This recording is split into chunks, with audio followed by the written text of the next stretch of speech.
오늘 이제 마지막 전 시간 성령 하나님에 대해서 우리 이 교재를 가지고 또 진행을 하겠습니다.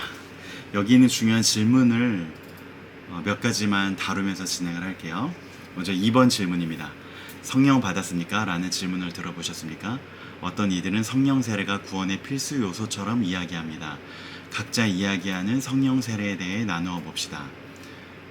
참고할 말씀은 사도행전 1장 5절 요한은 물로 세례를 베풀었으나 너희는 몇 날이 못되어 성령으로 세례를 받으리라 하셨느니라. 아멘. 우리가 이제 오해하고 있는 것 중에 하나는 무엇이냐면 구원을 받는 것과 성령을 받는 것이 별개의 사건인가, 그리고 구원을 먼저 받은 이후에 성령을 따로 받는 과정이 있는 것인가 라는 것인데요. 현실적으로는 그렇게 생각할 만한 이유들도 있어요. 우리가 구원 받았다고 해서 바로 어떤 삶이 바뀌거나 그러지 않을 수 있잖아요.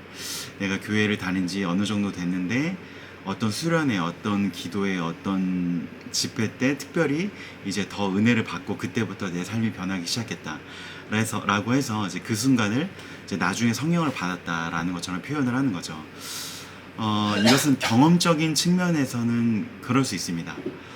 그런데 옳은 답은 아니에요. 왜냐하면 구원은 경험을 포함하지만 경험이 곧 구원의 전부인 것은 아니거든요. 이제 우리가 분명히 성령 받았다라고 흔히 표현하는 그런 것들이 유익한 의미와 결과가 있다는 것들은 부정할 수는 없어요. 그러나 내가 뜨거운 어떤 감정을 누렸다라는 것이 우리 구원의 핵심은 아닙니다. 왜냐하면 내가 뜨겁게 어떤 것을 경험하고 또 교회 활동을 열심히 하고 나서도 몇 년 후에 몇십 년 후에 그것이 완전히 사라질 수도 있거든요. 한때 내가 교회에서 열심히 했었는데 지금은 이제 하나님 안 믿는다고 하는 사람들이 있잖아요. 그리고 혹은 이제 그런 뜨거운 어떤 체험은 했는데 그 사람의 이후의 삶을 보았을 때 성령의 열매가 맺히지 않는, 즉 성화되지 않는, 교회에서 어떤 종교적인 활동을 하고 막 그런 뜨거운 방언의 기도를 하는데 그의 삶은, 그의 인생은, 이제 그의 존재는 변화되지 않는 경우를 우리가 볼 수 있거든요. 어떤 종교적인 감동 자체, 체험 자체는 타 종교에도 있을 수 있잖아요. 우리가 이제 구원의 전에 살펴보았을 때 이제 경험, 시간이 충분했는데도 불구하고 어떤 삶의 열매, 존재의 변화가 없으면 그 구원 자체가 거짓일 수 있다는 이야기를 했었어요. 그러나 구원 자체는 경험을 포괄하지만 경험을 초월하는 거예요. 경험 그 자체가 구원이라는 것은 아니라는 거죠. 제가 이제 하고 있는 이야기는 뭐냐면 구원과 성령 세례가 뭐 따로 있는 것이 아니라 사실은 그것이 하나다라는 이야기를 하고 있는 거예요. 이제 그들이 주장하는 것에서 가장 이제 본문의 근거 삼는 게 뭐냐면 이제 오순절 사건이에요. 사도행전 보면은 이제 오순절 날이 이미 이름에 그들이 다 같이 한 곳에 모였더니 호련히 하늘로부터 급하고 강한 바람 같은 소리가 있어 그들이 앉은 온 집에 가득하며 마치 불의 여처럼 갈라지는 것들이 그들에게 보여 각 사람 위에 하나씩 임하여 있더니 그들이 다 성령의 충만함을 받고 성령이 말하게 하심을 따라 다른 언어들로 말하기를 시작하니라. 아멘. 이 말씀이 있죠. 성령께서 임하시고 눈으로 보이는, 그리고 현상적으로 나타나는 그런 또 특별한 변화들이 있었어요. 그래서 이제 그들이 말하는 것은 무엇이냐면 우리의 집회 때, 우리의 기도회 때 이제 이러한 사건을 우리가 반복적으로 경험해야 한다는 것이에요. 그런데 성경에 보면 모든 것들이 늘 반복되고 재현되어야 하는 일들이 아니에요. 예수께서 한번 십자가에 달려 죽으시고 끝이고 다시 못 박히셔야 되는 게 아니잖아요. 그리고 구약의 율법들도 우리가 다 지키는 것이 아니죠. 자, 이 오순절 사건은 구속사, 창세기부터 요한계시록까지 하나님께서 이루어 가시는 단 하나의 큰 구원의 이야기 중에서 굉장히 특별한 위치를 점하고 있어요. 제가 몇 번 나눈 적이 있었었는데 반복되어야 하는 사건이 아니라 구속사의 큰 과정 중에서 굉장히 중요한 하나의 그런 특별한 사건이었다는 것이죠. 여기 보면 이제 그들이 자주 이야기하는 것은 방언이라는 특별한 현상을 이야기하고 있어요. 근데 그 여기서 나온 방언은 이제 우리가 알지 못하는 언어를 반복하는 그 방언을 이야기하는 것이 아니에요. 이제 11절에 보면 우리의 각 언어로 하나님의 큰 일을 말함을 듣도다라고 해요. 자, 이 사건이 어떤 것이냐면 구원의 능력이 각가지 언어로 온 열방에 전파된다는 것을 보여줘요. 이제 예수께서 구원을 이루셨고 성령께서 임하심으로 그 결과가 어떻게 나타나느냐, 예전에는 이스라엘 민족이 한정되어 있는 것처럼 보였었는데 예수님의 사역에서도 물론 이제 이방의 사역을 포함하지만 그래도 유대의 땅 안에서 주로 그 사역을 하셨잖아요. 그런데 이제 예수께서 떠나시고 성령이 오셨을 때 이제 본격적으로 진전되는 일들이 뭐라는 거예요? 각 언어로 열방에 이제 하나님께서 이루신 성부와 성자께서 이루신 일들이 성령을 통해서 열방 가운데 퍼져 나가는 그 특수한 일을 보여주고 있는 것이죠. 이와 똑같은 맥락의 말씀이 누가복음 4장 14절에 있어요. 예수께서 성령의 능력으로 갈릴리에 돌아가시니 그 소문이 사방에 퍼졌고 성령의 능력으로 예수님에 대한 소문이 예수께서 펼치시는 구원의 사역이 사방에 펴진다라는 이야기인 것이죠. 이제 예수님을 통하여서 성령을 통하여서 그 사역이 효과 있게 열방 가운데 퍼져 나간다라는 사건이 있는 것이지 그 자체 어떤 환상을 경험하고 우리가 알지 못하는 언어를 말함에 그 현상을 다시 이 자리에 반복시켜 놓는 것에 이 말씀의 본질이 있는 것이 아니라는 것입니다. 그래서 성령의 강림 사건을 이제 이렇게 해석해야 된다라는 것이고요. 성령 세례에 대한 그런 신약 성경의 다른 본문들이 나와요.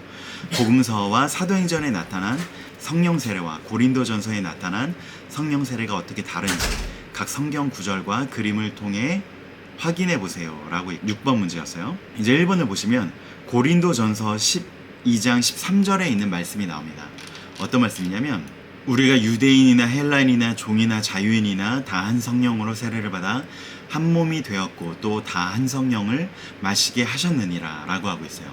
여기서 언급하는 성령 세례가 그런 사도행전에 있었던 것처럼 어떤 특별한 아니면 오늘날 말하는 그런 성령 체험 같이 표현하는 그런 종교적 특별한 체험이 아니라 구원 그 자체를 이야기하고 있음이 분명하죠.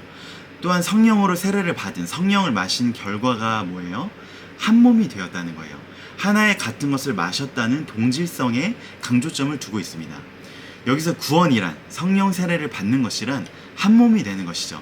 예수 그리스도를 머리로 한 몸이 되는 것. 여기서 우리가 보는 것은 두 가지 결합인 거예요. 먼저 우리가 주님과 한 몸이 되는 것, 이게 구원이죠. 그리고 이 세상의 민족과 이념과 이해관계로 갈갈이 찢긴 인간의 분열이 치유하고 하나가 되는 것, 구원에 관한 구원의 결과에 대한 이야기를 말하고 그것을 성령 세례로 성령을 마셨다라고 표현하고 있는 것입니다. 자, 두 번째는 요한복음 3장 7절에서 8절까지 말씀입니다. 내가 내게 거듭나야 하겠다 하는 말을 놀랍게 여기지 말라. 바람이 임의로 불매 내가 그 소리는 들어도 어디서 와서 어디로 가는지 알지 못하나니 성령으로 난 사람도 그러하니라. 아멘. 성령으로 난 사람, 성령으로 거듭난, 다시 태어난 사람, 성령 세례를 받은 사람의 특징이 여기서는 어떻게 나타나죠? 인간이 계획하고 이끌어내서 우리가 아는 대로 그것들을 만들어내는 게 아니라 반대로 알지 못한다. 어떤 사람은 분명한 회심의 순간을 강렬히 기억하지만 모태신앙 중에서는 언제인지 어떻게 되었는지 모르지만 자연스럽게 그렇게 된 사람들도 많아요. 그럼 강렬한 체험이 더 높은 등급의 신앙인 것일까요? 그렇지 않습니다. 구원의 사정 각 단계들을 한번 생각해 보십시오. 예수님의 십자가는요, 우리가 태어나기 2000년 전에 이미 일어난 사건이죠. 또 우리의 구원을 이미 영원 전부터 계획해 놓으셨고 우리를 부르시고 중생하게 하시고 칭의하시고 양자되게 하시는 이 모든 것들은 우리와의 협력사역이 아닌 하나님께서 홀로 이루신 것들이었어요. 구원은 우리의 노력이나 경험에 전적으로 달려있는 게 아니라는 거예요. 삼위 하나님께서 성령께서 우리를 거듭나게 하시는 것은 우리의 경험이나 체험을 포함하지만 그것을 넘어서는 것이죠.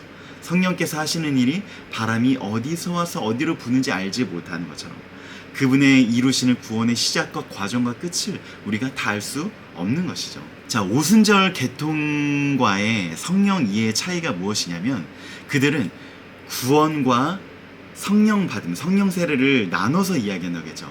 첫 번째 축복이 뭐냐면 거듭나서 예수님을 믿게 되는 것, 구원받는 것.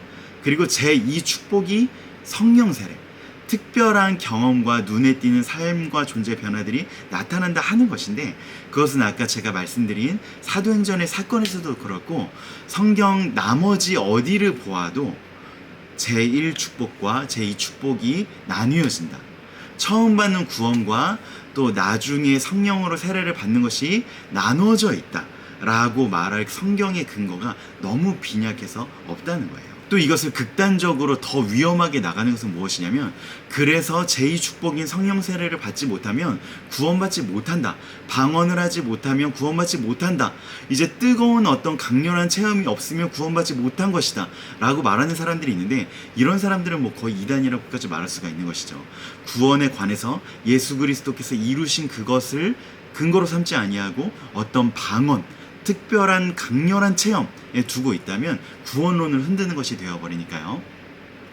그러나 바른 성경 이해가 뭐냐면, 중생, 거듭남이 곧 성령 세례라는 거예요. 왜냐하면 애초에 성령 하나님께서 하시는 역사가 아니라면 중생, 거듭남, 예수님을 나의 주님으로 고백할 수조차 없다고 해요. 이렇게 말합니다. 예수께서 대답하시되 진실로 진실로 내게 이르노니 사람이 물과 성령으로 나지 아니하면, 물로 씻김을 받지 아니하고 성령께서 하시지 아니하면 하나님 나라에 들어갈 수 없느니라. 성령께서 하시지 않으면 우리가 거듭날 수 없고 하나님 나라에 들어갈 수 없고 우리가 예수님을 주라 고백할 수 없다는 것이에요. 단지 지식의 전파로만 그렇게 되는 것도 아니고, 세뇌시켜서 그렇게 될 수 있는 것도 아니고, 정말로 어떤 사람에게 예수님이 주님이 되시고 거듭나게 되는 것은 성령 하나님의 역사로만 가능하다는 것이죠.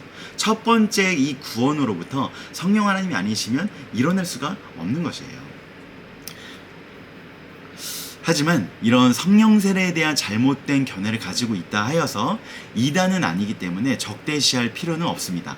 다만 그들이 성경에 어떤 충분하지 못한 그런 잘못된 해석을 하고 있고, 그렇기 때문에 이들이 실제로 신앙을 이해하고 추구함에 있어서 이제 늘 교회에 모여서 어떤 것을 만들어내려고 하느냐, 방언하고 신유, 귀신을 쫓는 등 이런 특정한 분야에만 이것이 하나님이고 이것이 복음이고 이렇게 편파적인 사역, 편파적인 교회를 이뤄갈 위험이 있다는 것은 우리가 인지를 하고 있어야 해요.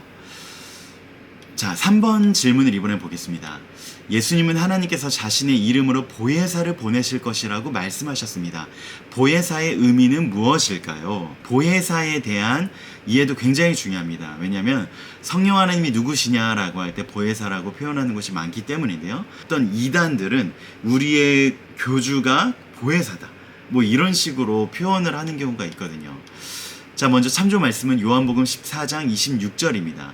보혜사 곧 아버지께서 내 이름으로 보내실 성령, 그가 너희에게 모든 것을 가르치고 내가 너희에게 말한 모든 것을 생각나게 하리라 라고 합니다.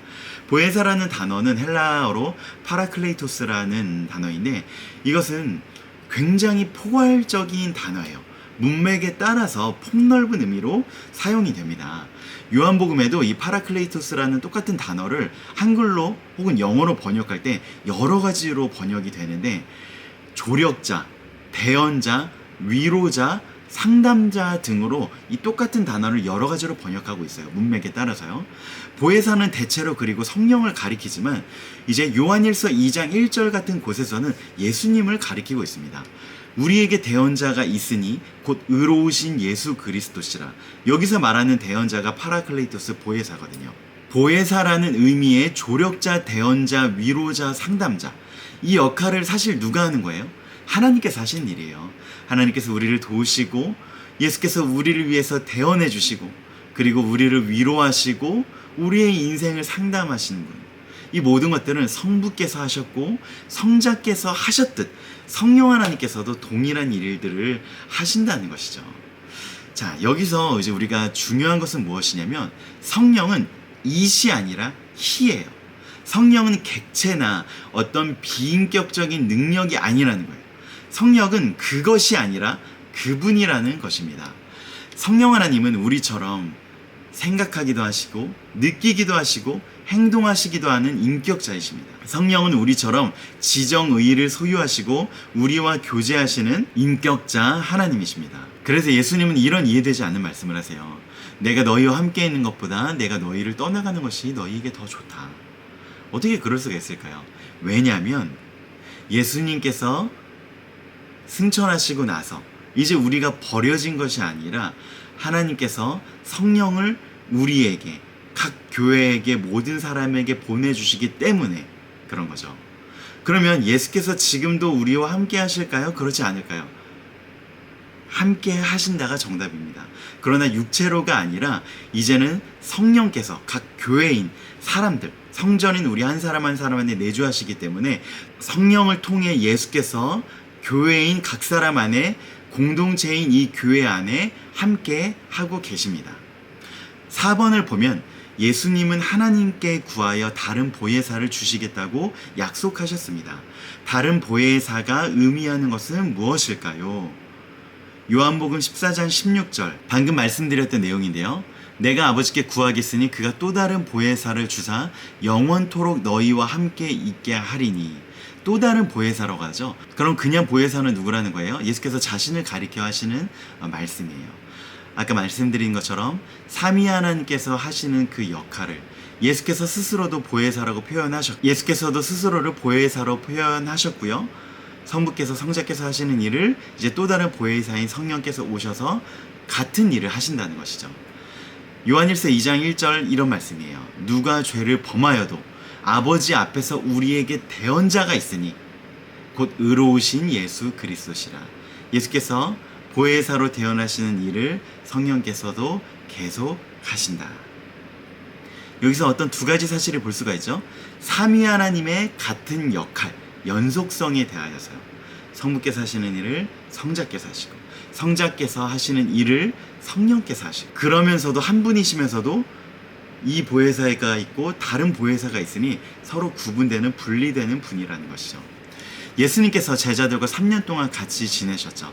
성령님은 예수님과 같으면서도 다른 분이신데 예수님께서 제자들과 함께 하시며 말씀하시고 가르치시고 도와주시고 보호해주시고 인도하셨던 것처럼 성령께서 제자들에게 또 교회인 우리들에게 그렇게 해주신다는 것입니다. 다시 말해서 성령이 우리와 함께 계신다는 것은 다른 예수께서 우리와 함께 계신다는 의미이죠. 자, 5번 문제를 보겠습니다. 보혜사이신 성령 하나님께서 우리를 어떻게 도우실까요? 각 성경 구절을 통해 확인해 보세요. 자, 이것이 이제 내일 순모임의 주된 내용이 될 거예요. 성령 하나님이 누구시고 어떤 일을 하시느냐, 이 성경 구절 하나하나를 찾으면서 우리 순원들과 함께 그 역할들을 생각해 보게 될 겁니다. 첫 번째 말씀은 요한복음 14장 16절입니다. 내가 아버지께 구하겠으니 그가 또 다른 보혜사를 너희에게 주사 영원토록 너희와 함께 있게 하리니. 아멘. 여기서는 보혜사께서 어떤 일 하신다는 거예요? 함께 하시는 분인데 영원히 모든 장소, 모든 상황에서 우리 안에 늘 함께 하시는 분이라는 겁니다. 또 그 다음 절인 요한복음 14장 17절에 보면 이런 말씀이 있어요. 그는 진리의 영이라 세상은 능히 그를 받지 못하나니 이는 그를 보지도 못하고 알지도 못함이라. 그러나 너희는 그를 아나니 그는 너희와 함께 거하시며 또 너희 속에 계시겠음이라. 자, 여기서 우선 세상에 대한 이야기가 나옵니다. 세상이 두 가지 의미로 쓰이는데 여기서는 하나님을 떠난 이들이라는 의미에서예요. 자, 그들은 보이지도 않고 성령 하나님이 또한 그분에 대해 알지도 못하기 때문에 성령을 받아들일 수가 없죠. 그러나 우리는 눈에 보이지 않아도 지금 내 안에 살아계신 성령 하나님을 알고 믿습니다.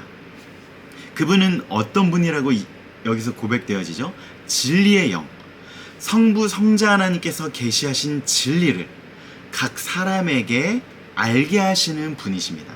그래서 성령 하나님의 가장 하시는 중요한 일이 뭐냐면 어떤 신기한 경험을 하게 하셨다가 아니라 객관적인 계시가 우리 한 사람 한 사람의 주관적이고 내면적인 신앙 고백이 되게 하시는 분이 성령 하나님이에요. 성부께서 계획하셨고 성자께서 이루고 완성하신 것들을 성령 하나님은 내 신앙, 내 고백이 되게 하시는 것이 그분의 가장 주된 사역이라는 것이죠. 세 번째로 갈라디아서 5장 22절에서 23절 말씀입니다. 오직 성령의 열매는 사랑과 희락과 화평과 오래 참음과 자비와 양선과 충성과 온유와 절제니 이 같은 것을 금지할 법이 없느니라. 아멘. 자, 성령 하나님께서 우리 속에서 영원히 떠나지 아니하시고 함께 하시는데 뭐 하실까요? 쉬고 계시는 것이 아니라 우리 속에서 계속 일을 하시는데 어떤 일을 하실까요? 자, 성령의 열매, 성령이 하시는 일의 결과가 어떻게 표현돼요?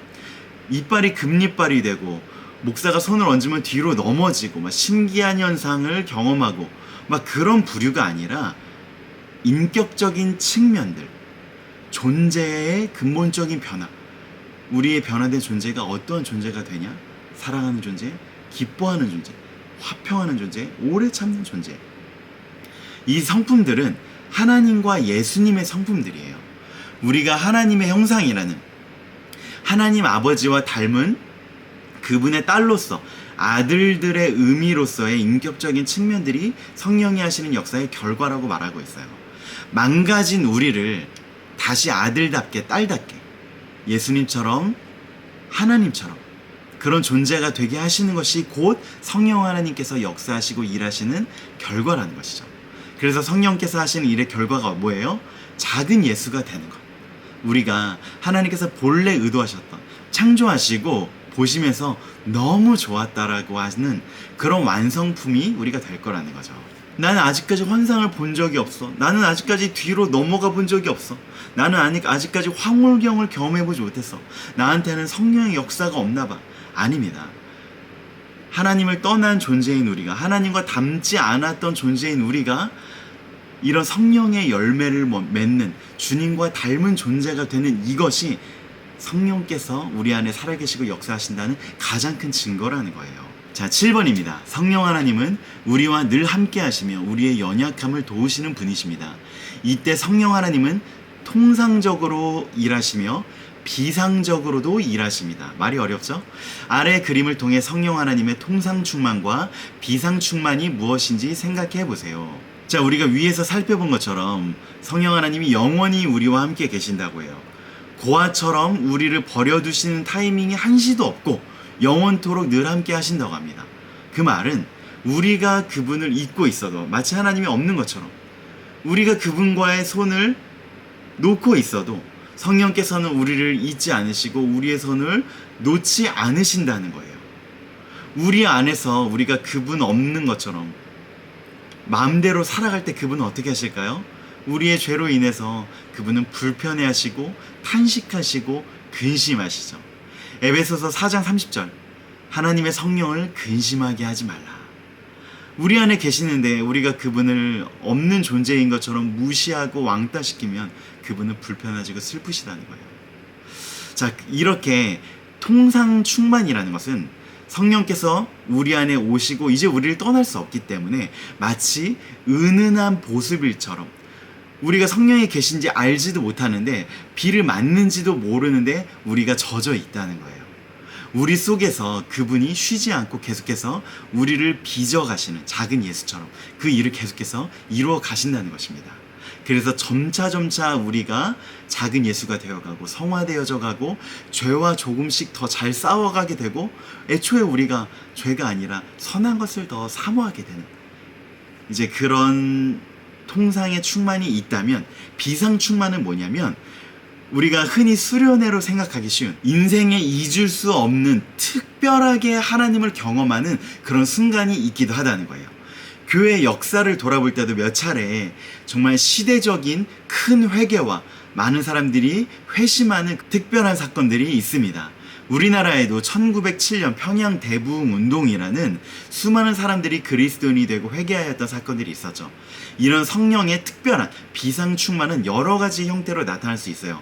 끊지 못했던 죄가 갑자기 끊어지고, 인격과 생활에 전격적인 변화가 일어나고, 성경 말씀이 살아 움직이는 것 같은 실감을 경험하고, 방언, 예언, 신유 등의 기적을 체험하고, 복음 전파의 담력과 효력을 얻게 되고, 기적적인 기도에 응답을 하게 되고, 교회의 획기적인 변화와 폭발적인 성장을 누리기도 하죠.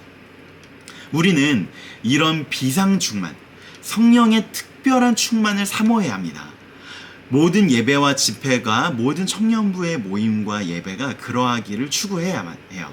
그러나 그 비상 충만을 우리가 인위적으로 만들어낼 수 없음은 또한 분명합니다. 조작하려고 하면 안 돼요. 내가 실컷 울었다고 해서, 마음의 어떤 카타르시스를 느끼고 특별한 경험을 했다고 해서 반드시 성령의 열매가 맺히고 하나님께서 의도하셨던 그 결과로 연결되는 것은 아니거든요. 우리가 열렬히 이것을 추구하지만 결과로 연결될 수는 없다는 거예요. 자, 그러면 우리가 어떻게 성령의 비상한 충만을 더 누릴 수 있을까에 대한 질문입니다. 9번, 예수님은 우리에게 다른 보혜사 성령 하나님을 보내주셨습니다. 우리를 도우시는 성령 하나님의 능력을 어떻게 체험할 수 있을까요? 어떻게 해야 성령 충만할 수 있을까요? 먼저 사도행전 2장 38절에서 39절 말씀입니다. 베드로가 이르되 너희가 회개하여 각각 예수 그리스도의 이름으로 세례를 받고 죄사함을 받으라. 그리하면 성령의 선물을 받으리니 이 약속은 너희와 너희 자녀와 모든 먼데 사람 곧 주 우리 하나님이 얼마든지 부르시는 자들에게 하신 것이라 하고, 여기 보면 회개, 예수님의 이름으로 세례를 받고 죄사함을 받는 것이 앞선 조건, 단계처럼 나옵니다. 회개는 그냥 나 한번 잘못했어요, 후회해요, 눈물 흘리는 게 아니라 실제로 길을 바꾸는 것, 내 뜻이 아닌 하나님의 뜻을 따르는 것으로 내 인생의 길을 바꾸는 것을 말했죠.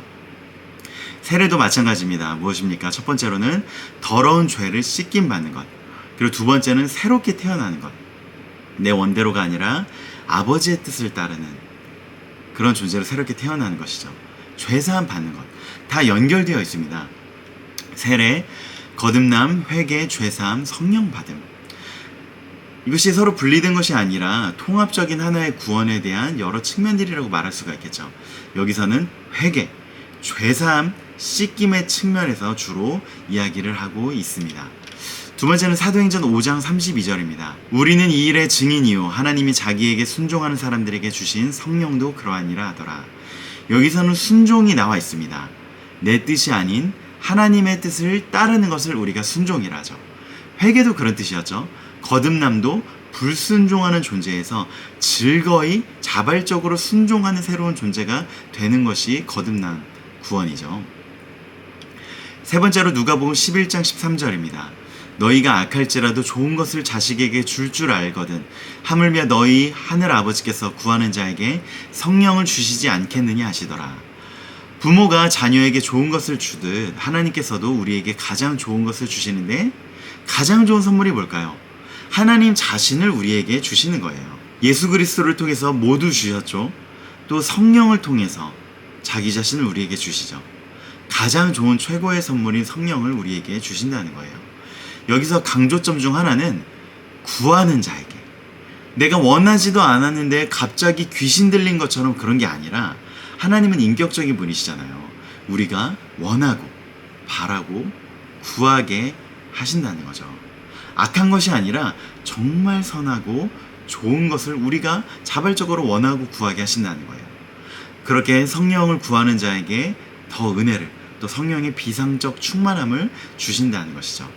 자, 여기서 말하는 것이 이런 것들을 갖추면 성령께서 비상적 충만을 주실 수밖에 없다, 이렇게 우리가 하나님을 움직인다는 것이 아니라, 우리가 그것들을 만들어낼 수 없지만 그래도 우리가 그것을 구하기 위해서 어떻게 해야 되느냐, 어떤 자세를 갖추고 있는 것이 좋으냐라고 할 때 회개하는 것, 순종하는 것, 그것을 진심으로 사모하고 구하는 것, 이러한 자세들을 우리가 마땅히 지니고 있어야 한다는 것입니다. 자, 그리고 마지막으로는 이런 문제가 있을 수 있어요. 8번입니다.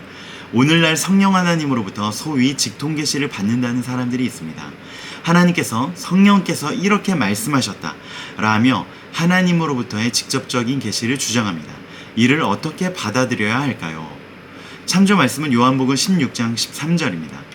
그러나 진리의 성령이 오시면 그가 너희를 모든 진리 가운데로 인도하시리니 그가 스스로 말하지 않고 오직 들은 것을 말하며 장래의 일을 너희에게 알리시리라.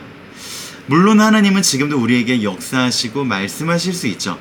내가 어떻게 행동하면 좋을지, 하나님의 뜻은 무엇인지를 알게 하실 수 있습니다. 그러나 그런 개인적인 차원에서의 작은 역사가 아니라 가장 중요한 말씀, 계시는 완성되었습니다. 성경은 더 쓰여질 수 없고 무언가 추가될 수가 없습니다.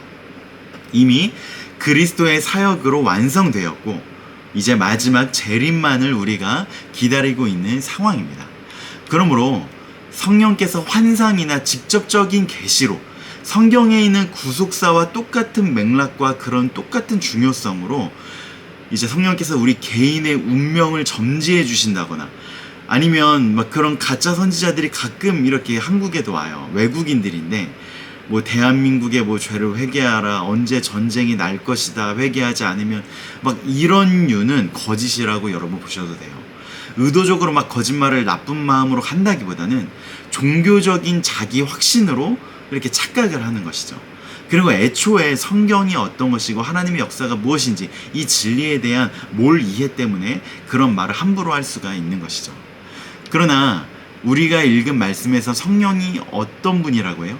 스스로 말하지 않고 오직 들은 것을 말하며, 성령만 그러셨던 것이 아니에요. 예수께서도 그러하셨습니다. 우리가 믿는 성부, 성자, 성령 삼위 하나님은 결국 한 분이시잖아요. 같은 의지, 같은 생각, 같은 마음, 같은 계획을 갖고 계신다고요. 독단적이지 않으시다는 거예요. 갑자기 지금까지 없었던 무언가 특별하고 색다른 일을 하시는 것이 아니라 성령께서 하시는 일은 성부와 성자와 연속성, 이제 완성된 계시인 성경을 나타내시는 일을 하신다는 거죠. 삼위 하나님께서 이루신 일들이 우리 각자에게 적용되게 하시는 것, 여러 번 반복해서 말씀드리죠. 따라서 하나님의 음성을 듣는다, 성령 하나님께서 저에게 이렇게 말씀하셨어요 라는 것이 그분의 뜻을 알기 원하고 따르기를 원한다는 비유적인 의미에서는 옳지만, 성경과 동등한 무게로 혹은 성경을 초월해서 하나님께로부터 어떤 절대적인 직통 계시를 받는다 라는 의미에서는 잘못된 것입니다. 미국에 제가 보았던 어떤 영상이었는데요, 은사주의의 계열 교회에서 이제 선거 전에, 저번 선거 때 트럼프와 바이든이 이제 경쟁을 하는데, 트럼프가 또 보수적인 그런 신앙 교회들에게서 유세를 하거든요. 근데 거기서 어떤 은사주의적인 사역자가 이런 기도를 하고 이런 말을 하는 거예요. 이제 성령께서 지금 나에게 말씀하신다라고 하면서 시편의 말씀들을 인용해서, 내가 너에게 기름을 부어 뭐 열방의 왕으로, 나의 뜻을 이룰 열방의 왕으로 너를 세웠다, 너는 승리할 것이다, 뭐 이런 이야기를 하더라고요. 그러나 그것은 자기의 느낌이지 결과적으로 그렇게 안 됐잖아요. 그 헛소리가 되었잖아요. 뭐 하나님께서 예언하신 게 틀려지고 달라지는 걸까요? 뭐 트럼프가 잘못해서 내 예언을 바꿨다, 여러분 이런 것들은 잘못된 이야기예요. 그래서 우리가 하나님의 뜻을 알기 위해서 열심히 성경을 보고 기도하지만 여전히 우리에겐 겸손이 필요합니다. 우리가 인간을 초월한 어떤 초인간적인 그런 막 점쟁이 같은 존재가 되고 막 그런 게 우리 기독교의 이상이 아니에요. 그렇기 때문에 하나님께서 말씀하셨어요 라는 자기 확신보다는, 하나님께서 말씀을 통해 저에게 이런 마음을 주셨어요, 저는 말씀을 통해 이렇게 깨달았어요 라는 표현이 더 적절하고 좋겠죠. 그리고 그렇게 이해하고 말해야 합니다. 자, 이제 성령에 대한 그런 많은 이야기들을 짧은 시간에 다뤘는데요, 여러분 질문이 있으면 저에게 꼭 말씀해 주시고, 그리고 이제 결론적으로 성령 하나님께서 하시는 일이 무엇이냐, 그것이 내 안에서 일어나고 있느냐 라는 것을 확인하는 것이 중요하고요. 그리고 이제 저와 여러분이 임원 리더로서 정말 예수 그리스도의 손과 발로서 교회를 대표하고 교회를 이끌어가는 사람들로서 우리가 어떤 일을 해야 될까요? 우리가 청년부에서 열심히 한 이 활동들이 결국 어떤 열매를 맺고 어떤 방향으로 향해야 될까요? 성령께서 지금 우리에게 하시는 일과 똑같아요. 성부께서 하시고 성자께서 하시고 그와 동일한 일을 성령께서 지금 우리에게 하고 계시잖아요. 그렇기 때문에 우리가 이 교회가 해야 되는 사명이 뭐냐, 뭐 특별한 지금까지 없었던 다른 일이 아니에요. 뭐 제가 새로운 것들을 추구하잖아요, 방식을. 그러나 그것을 통해서 결국 이루고자 하는 것은 성령께서 우리에게 하시는 일, 성부와 성자께서 하시는 일이 지금 저와 여러분을 통해서 성령 하나님의 역사를 통해 우리 진주성북교회 안에, 청년부 안에 이 세대 가운데 나타나야 하는 것이죠. 우리 그런 성령의 역사하심이 충만한 우리 각자 교회들과 우리 공동체적인 교회 청년부가 될 수 있도록 함께 같이 기도합시다. 사랑합니다.